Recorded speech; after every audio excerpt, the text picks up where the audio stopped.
Can you all hear me? Raise your hand if you can hear me. Okay.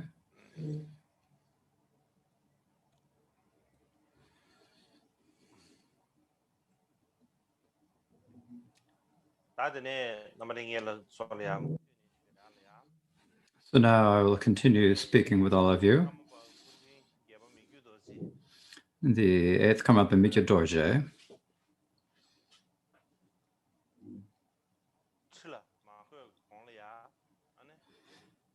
And before he was enthroned as the Karmapa,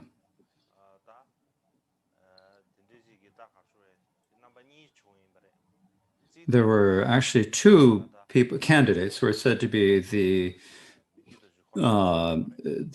reincarnation of Mikyo Dorje. There was one was the Tulku Mikyo Dorje himself, who was born in Ngom, and then there was one who was born in the region of Kompo, who was also said to be that. And so there was a dispute as to which of these two was the reincarnation of the Karmapa.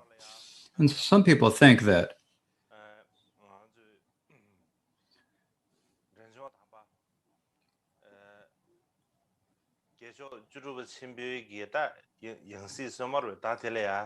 so some people think that this is so now, since we have the so that there is a situation where the 16th Karmapa, there are 2 or 3 different people who are recognized as the Tulku of the 16th Karmapa. And so this is, and people think that this is unprecedented and something that you can't get on your mind, can get their minds around. And so they think that, and so we should understand that actually this happened before in history. And so I think this is something that we can understand and think about it and understand this. Now, one different situation, though, is that at the time of the Mikyo Dorje, there was the great encampment of the Karma Kagyu, and that had not yet dispersed. And this was very well known, not only in the central Tibet, but all throughout all of Tibet. And it was like the main center of the Karma Kagyu was this Karma Gachen. And so in terms of if someone is not recognized with the Karma Gachen, is the Karmapa by the Karma Gachen, someone is not recognized with the Karma Gachen, if only a few lamas or a few monasteries recognize someone as the Karmapa, there is no way that student could be, or that Tulku could be recognized as the Karmapa. And so at that time,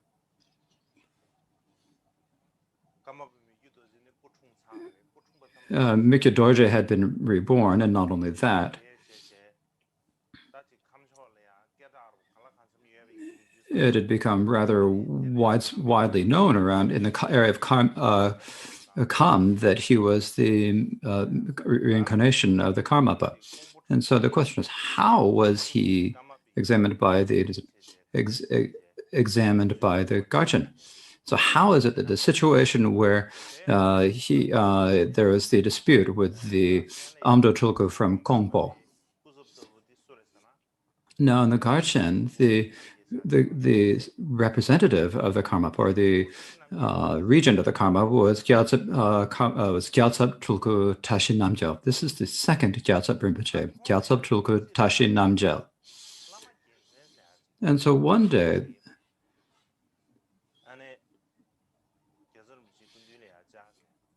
there was a lama named Lama Sunam who came to Gyaltsab Rinpoche, and he said, "I have some really good news for you." So the people say these days, good news. So he said, "I've heard, I have good tidings." So that's what we call these days good news. So last night, someone came to me. This person says that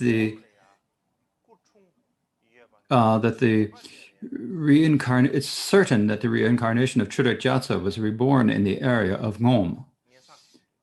And so he came to give these good news to Gyaltsab Rinpoche. And when he gave that, the sun shone on the tent. and his tea had just been poured into his cup.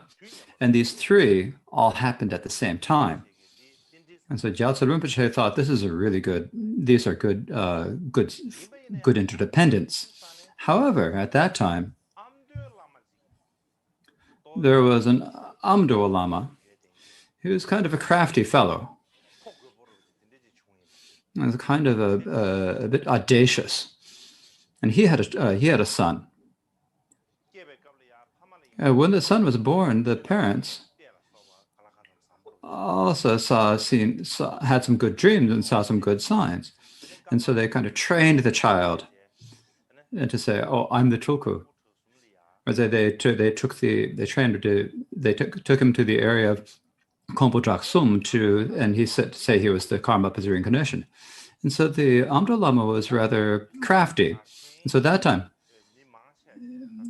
and so at that point, the people in the grander companies, most of them were from the area of Kompo. And so the people of Kompo and the encampment had a lot of, he gave them all a lot of food and a lot of beer and so forth. And so he did many things to get the people from the encampment on his own side. Not only that, there's also a student of the Chorik Gyatso called Kyasa Dundan, and he invited him and got him to recognize the Amdo Tulku as the reincarnation of Karmapa Chorik Gyatso.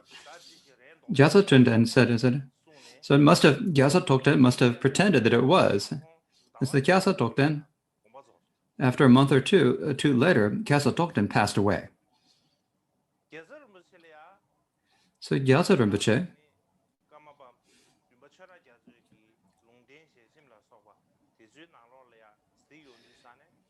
when Gyatso Rinpoche looked in the testament and that was left by the Karmapa Chorik Gyatso, he had great faith that it was the Tulku Borden Ngom who was the Karmapa. But most of the people in the most of the members of the encampment were on the side of the encampment, and so Gyatso Rinpoche had no point to do. He went to Kompo Jaksum and he had no choice but to go visit the Amdo Tulku. And at that point, Gyatso Rinpoche gave 3 katas to the Amdo Tulku, and each of them the Tulku gave back. And so this is not such a good sign, not such good interdependence, and so he was not comfortable with that.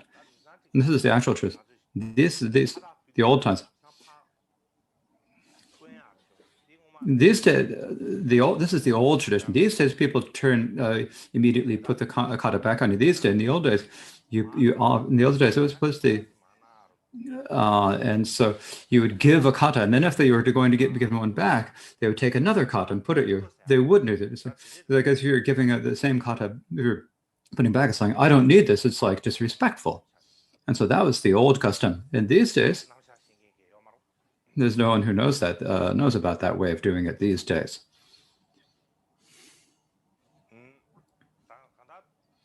In any case, and so from the very beginning, Gyatso Rinpoche really didn't feel very good about the Amdo Tulku, but at that point, because of the there's a Trung Tashi Dundrup, who was the sort of the head of the encampment, and Tashi Gyatso Rinpoche had come to him, and so they talked about what they could do, and so he was very skillful about this. They invited the Amdo Tulku to Kompo Tselakam. Now, this is a very important place, and the reason this is an important place is that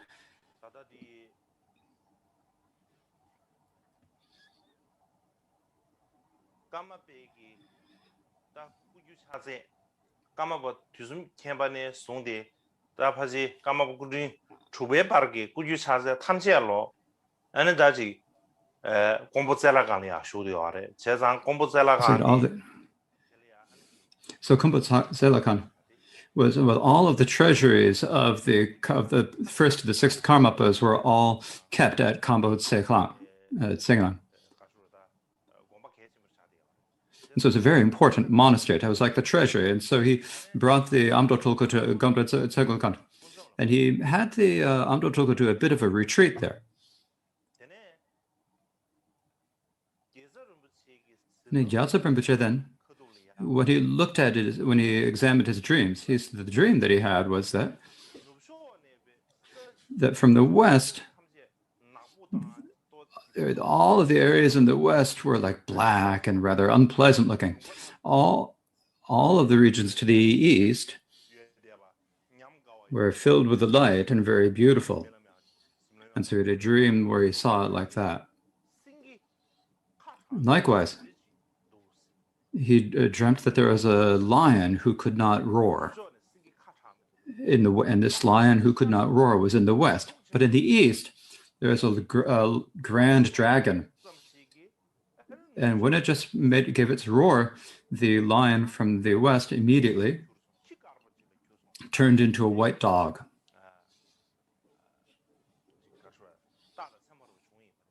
And so that was that sort of a sign that appeared in his dreams. And so for these reasons, so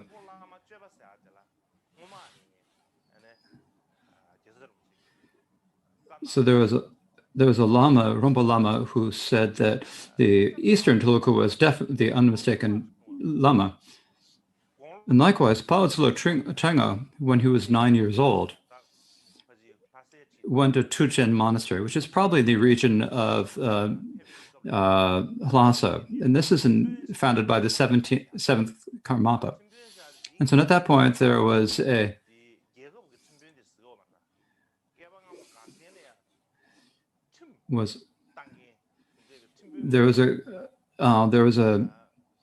this is a head discipline master, and so this is a Trimpun is the level, and this can also be used for political letters, but here it means the people in there. And so when Pao Tsula Changwa had a conversation with that Trimpun who was named Denma Goshri said to Pao Tsula Changwa, so at that point, Pao Tsula Changwa had some sympathy. So Pao Tsula Changwa said, does this tulku have like a very kind of wild father? If he doesn't, if he does, the reason is because our tulku from Bogdanism, he has a father who is really, really agitated, really, because he was really crafty. And so he has a really crafty father. And because what this crafty father says is, it says it's really easy to make a tulku. It's very easy to make a tulku, he says. Most people say, if you ask them, do you see, if the people ask you, do you remember this, remember the best? You say, oh, I don't remember. And if they ask you, do you not remember? And said, I don't remember. They said, do you recognize her? And said, then you just say, I recognize you. If you say, do you not recognize me? I said, no, I don't recognize you. And other than that, you don't need to teach the child to say. If you teach the child to just say that, then it's enough. So you only just need, the child just needs to know a few sentences in order to become a tulku. And so when you've got a really malevolent father. And so this is what the father had said. And so at that point, most of the people who had intelligence most of the intelligent people said that they had no doubt that the Western Tulku was the Karma being. The father was doing all sorts of things. And so so this is something that Pao Tsula Changwa said himself. The people who were in the know knew that it was the Western Tulku. But in the actual situation that happened is that, and so what happened at that time is that from Utsang there was a Desa Batrapa and Tsamba and a retreat master, Tsamba Dunyu, from the encampment. So he was from Tsangpa, so, and also Gyaltsab Tulku. And Rinpoche is from Tsurpu and Karma. as well as many monks and lamas and patrons of the Karmapa, took a great interest in the son of the Amdo Lama. But no one from the encampment took much interest in the parents of the actual tulku or the parents in their family. And so for that reason, for the family, their food and clothing became very scarce, and they had to live as beggars. They faced great hardship. And so generally, all of the Karmapas, mostly before the Karmapa, had been recognized at a very early age, and they were taken care of and enthroned. So there weren't any of them who had to wait until they were the age of 7. But the 8th Karmapa, until he was 7 years old, there was no one took care of him. And so he had a lot of difficulties with food and clothing. This only happened to Mika Dorje. It didn't happen to any of his predecessors. Likewise, Mika Dorje also several times had illnesses that nearly caused him to die.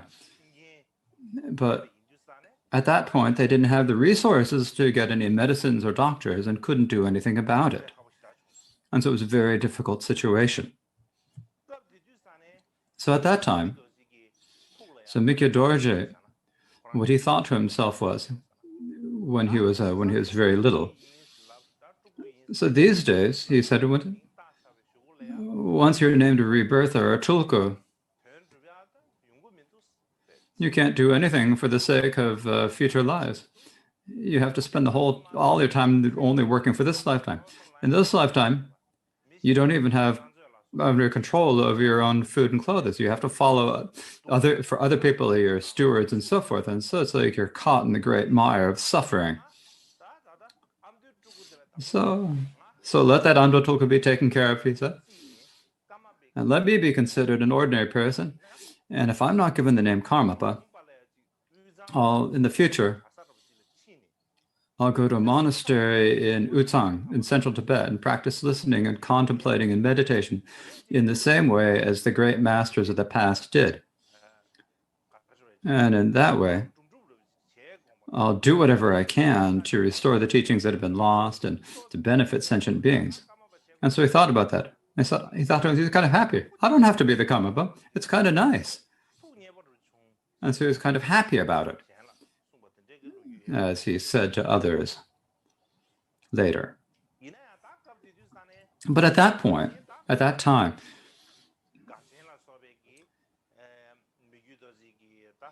the members of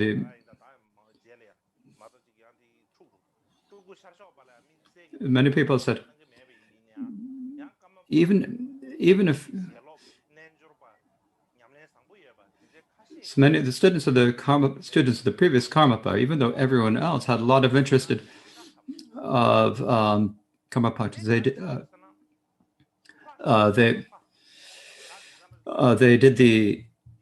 a divination. These students of the yoga, previous Karma good yogas, did a divination. So this is like where there's like really inhabited by the students.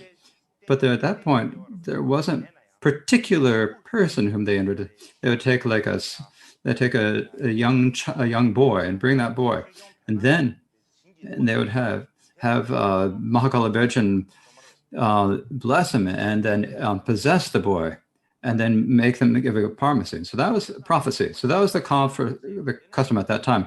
So these students of the previous Karmapas, who were good yogis, took a good joy, and they made him be possessed by Mahakala Bernak Chen. And then at that point, the prophecy he gave,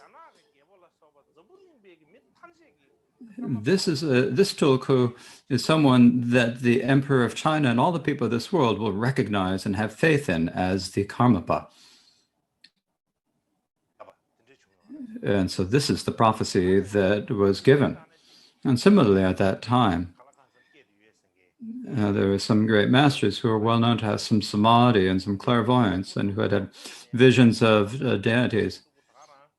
And they said that Eastern tulku is the rebirth of the Karmapa, and they all recognized this, and they all believed this.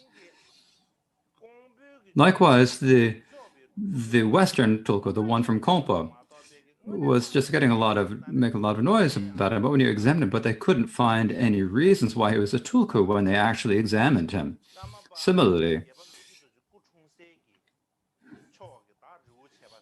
all of the area where Mikyo Dorje was born, from Ngom and Ryoche and Florumba, they all sent a letter to the encampment. This is the actual encampment,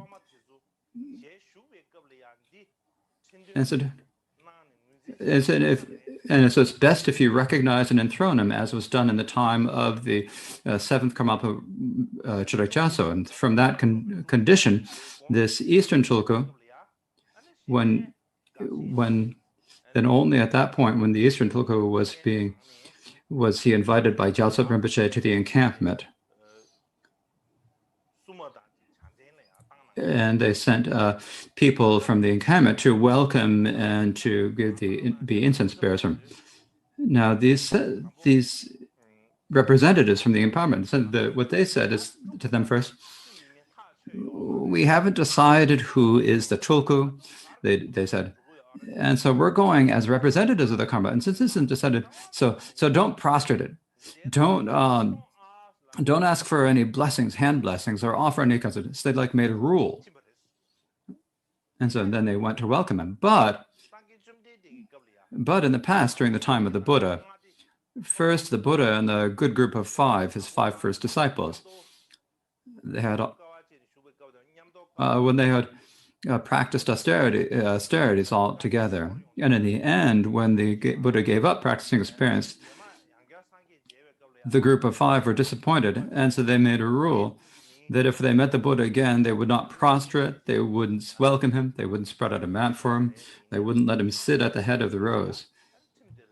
But when they actually met the Buddha, these rules just automatically fell by the wayside. Likewise, when the lamas and monks of the encampment actually met the tulku,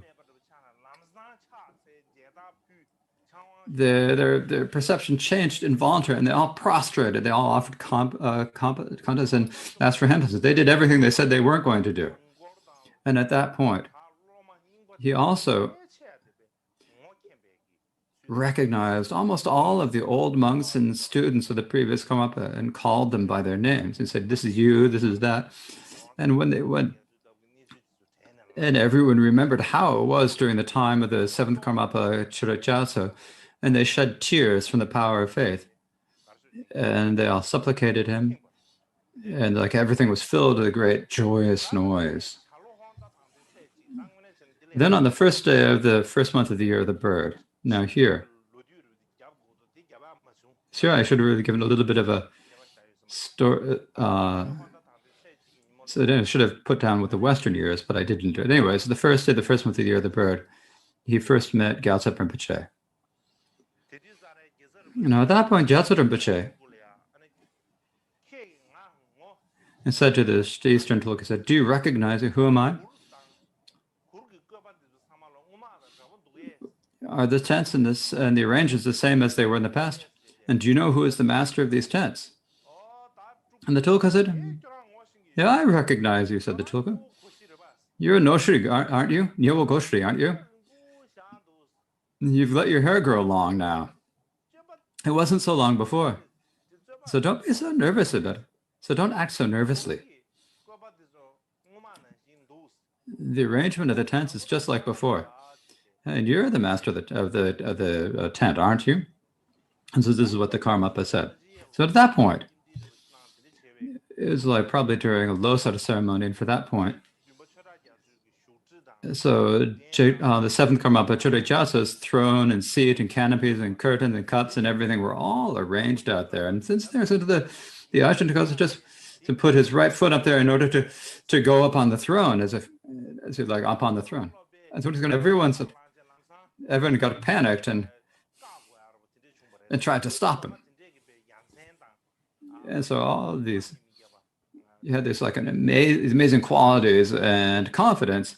He showed this, but still, the monks from the encampment said, we still don't really know which one is the tulku, the Amdo boy or this tulku. So that's what it is. So They couldn't decide. And so they hadn't decided. The Eastern Tulku Mikyo Dorje, right? Such Ako Atra, someone named Ako Atra. Ako Atra was a student of the 7th Karmapa and the secretary of the encampment, Chanchu Ninshin. He said, I have some opinions that I'd like to talk with you two about. And none of you teachers and students in the encampment know how to have a discussion. You don't know how to make any plans.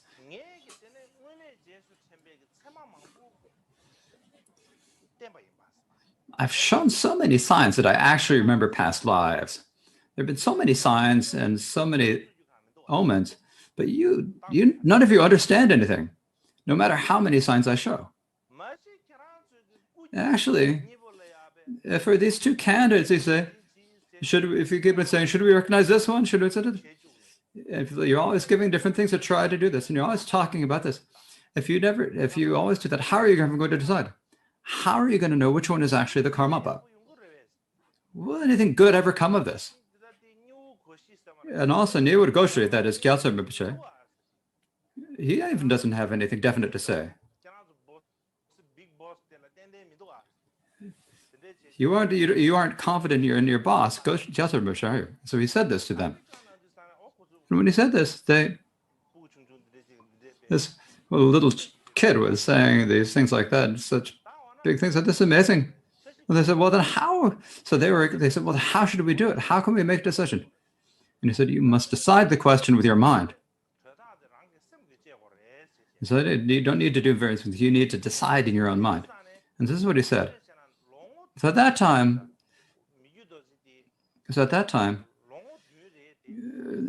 he was 7 by Tibetan years, but if you count him in terms of the actual time they're going, it had only been 5 years and 3 months since he had been born. But he has such a power of speech and such great intelligence, distinguishing the positive and the negative, and was able to give such speak in this way. And so in the end, they couldn't just determine anything at all. So in the end, what happened is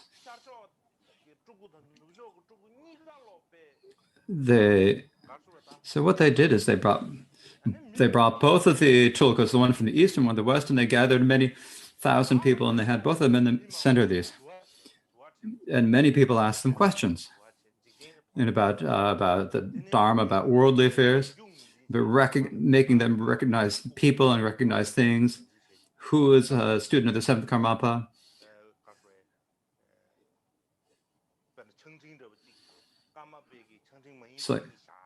So they put 2 teacups, of which one of those 7th Karmapas and one was not. So which of them was it? And sometimes they would criticize, sometimes they'd threaten them. And they'd do various things to try to test the two, so who it is. And so they're just in the front of so many people. And when they did this, and at that point, the Amdo Tulku was 7. He was actually 7-year-olds by Western counting.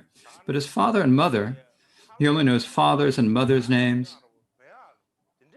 And he knew the names of food and clothing and stuff, but he didn't know anything else. And when he's trying to, whenever he was given something to recognize, he'd just take whatever came close and pick it up. Sometimes he'd start crying because the people would do this. So he was afraid, and he's crying. And the Amdo Tulku, his father, the Amdo Lama, was very crafty, and he said, and he had some bodyguards, and he brought so many Ngakpas and tantric priests, and so they all said, bang, and they had them how to do various rituals and make sounds and so forth. And so this is Shachokus. And so he was trying to make the Eastern Tulku afraid and do something. They did all these things to try to scare the Eastern Tulku, Mikyo Dorje. And the Eastern Tulku, he wasn't afraid. He wasn't afraid, but at that day he was a little bit bored that day. There's no point to this, he thought. And he didn't recognize the things well. these things are these like the things of the previous Karmapa or not. And there's the West Karmapa. And so they had like a whole table full of things that he took away. And so all the servants and all the supporters all said, we've won. They said, they had horse races and they did a sang puja and all these different things. So that happened. Then the people in Kampana said, it's like the Amdo Lama they were under his thumb because he gave beer to the ones who needed beer, gave meat to the ones who needed beer, butter to those who wanted butter. And by doing that, so he got them under his thumb, and so Gyaltsab Rinpoche couldn't do anything about it. He could say it's not like this, but he didn't really have any power. But actually, it was really difficult for Gyaltsab Rinpoche at that time. And this is a situation we can talk about later. It's a really very sad situation, but I'll speak about it later. In any case, Gyaltsab Rinpoche couldn't do anything about it.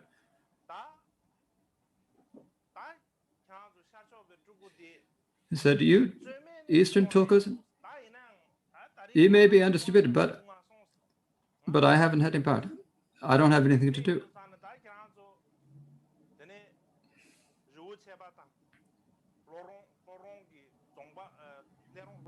So if you go to the people from Ridot Tsimba and the people from Florong and Gyatompa, you have the three people. They're all from the same area, right? So you bring the Shajal Tulku back to the Eastern Tulku back to your region, nothing's going to happen, he said to the people from Florong and these areas, from Bikir Dorji's homelands. So at that point, the people from the same area, from Florong and Jagun, the Karmapa says, someplace was a part of Florong and Gyalrong. And what they said is that it's definite that he's the actual Tulku. He is the real Tulku, but still not enthrone him. And if that's how it is, we're going to eliminate all the Westerners and their princes. They got together to go to battle and go to war. Like their commas, they were going to kill them all. So we're going to take care of them all. And they're just about to attack, and they were just about to attack. The incumbents then got a little bit afraid. So the Kampas are like, if the Kampas finish us all off, then it's going to be kind of hard, isn't it? So they had nothing to do. So they went to conduct a mission. They came to this. So we'll do exactly whatever you think, they said to Gyaltsab Rinpoche. They hadn't anything else to do. So when they said that, Gyaltsab Rinpoche made the last investiture on the 10th, the night of the 10th day of the second month. He prayed to the Yidam deities and to consider which was the Tulku. And this is the last act. And the dream that he had, in the dream, the Tulku, the Eastern Tulku, Bikir Dorji, came to him with a kind of a little bit of an angry, like he was kind of offended.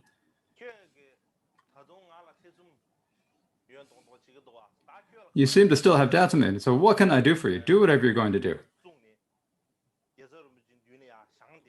And he stood in front of Gyaltsab Rinpoche, and he stood in front of Gyaltsab Rinpoche, and what Gyaltsab Rinpoche thought at that point is that it's been a long time since the Tulku arrived here. We didn't allow him to get on the throne. He's probably offended. He doesn't even have a cushion. What is the best cushion? When he thought about this, then immediately he saw that there was a seat, and he said that it's please sit here. But in the dream, the Tulku didn't listen and didn't sit down, and he left the tent. He went to his own tent. This is the vision that he had in his dream. Then a little bit later, a white-colored woman with matted locks, wearing robes of white silk, came before Gyaltsab Rinpoche with an amazing white conch that he'd never seen before. It's so big that if even two people wouldn't be able to carry it. But she was carrying it on her right shoulder. And she came to Gyatso Rinpoche. And this woman said to Gyatso Rinpoche, I have blown this conch in every land. Its sound has been heard in every land.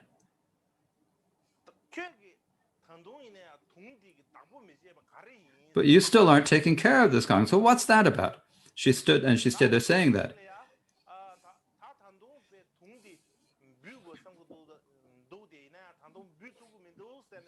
And she said, even I thought I should blow this conch, I can't. Again, I can't. And so she went with the conch on her shoulder and went off in the direction where the tulku had gone. Then just a little bit after that, a woman with a kind of reddish skin and brown hair, and so like big bloodshot eyes appeared to him with a little bit kind of a wrathful appearance. And I said, don't you only listen to lies? She said. If you only listen to lies, there's a danger that you have a bad strength, that you get very ill. And so she said, warned him of the danger, and then went away. And so he had a vision like that. And so at that point, he developed faith that the tulku was the unmistaken karma. And even though everyone, as I said, on the 14th day of so it's a very beautiful, it was a very fortunate day. And so they invited the Eastern Tulku too, and they did the enthronement ceremony on that day. And when they did that enthronement ceremony, then on that same day, at that point, then all the members of the Karma said, naturally felt faith, and said, everyone said, something happened to us. Were we like possessed, or have we come under the influence of the demons or something? What happened? So how do we make such a mistake like this? And so they all felt, they ended up thinking like that. In any case, in the very end, the Eastern Tulku Mikyo Dorje was the Eastern Tulku, was recognized as the reincarnation of the seventh Karmapa Chögyatso. Where did the Western Tulku go? He even when Mikyo Dorje had said this even before, when he was in the book, the Karmapa said, he's not the Karmapa, he is one of mine. He is a Tulku from Surmang. And so for that reason, later he became known as this, recognized as the Surma Chesang Tulku,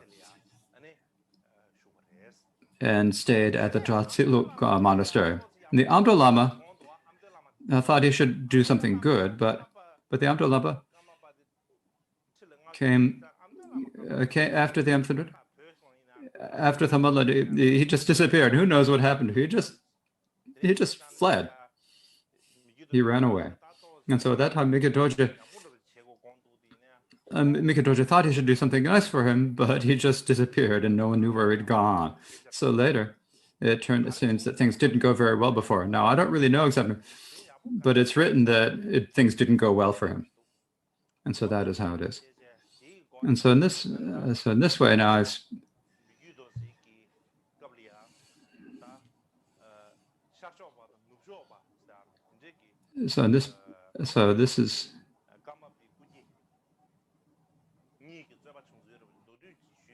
this is a sort of a brief account of the dispute that happened between the Eastern and the Western Tulkus at the time of the Mikyo Dorje. And I think this is probably a good spot to leave it for today. So tomorrow is a day off.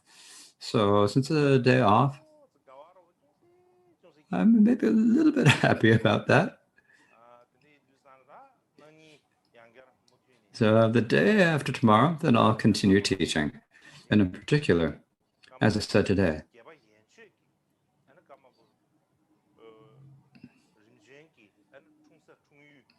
I will speak about the birthplaces, birth dates, days of the dates that they passed away, the first 7 karmapas. So, as I said before, I think it'd be good to speak about these the day after tomorrow.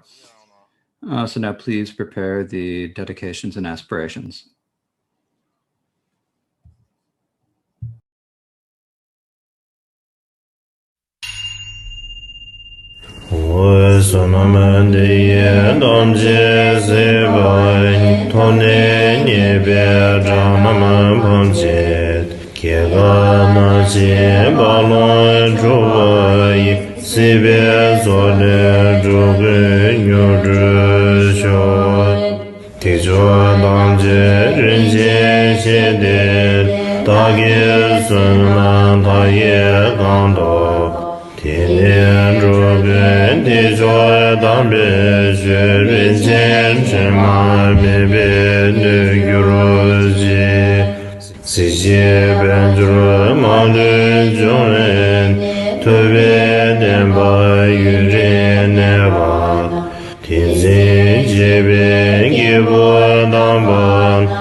Karma, Chizo Kendo Midre.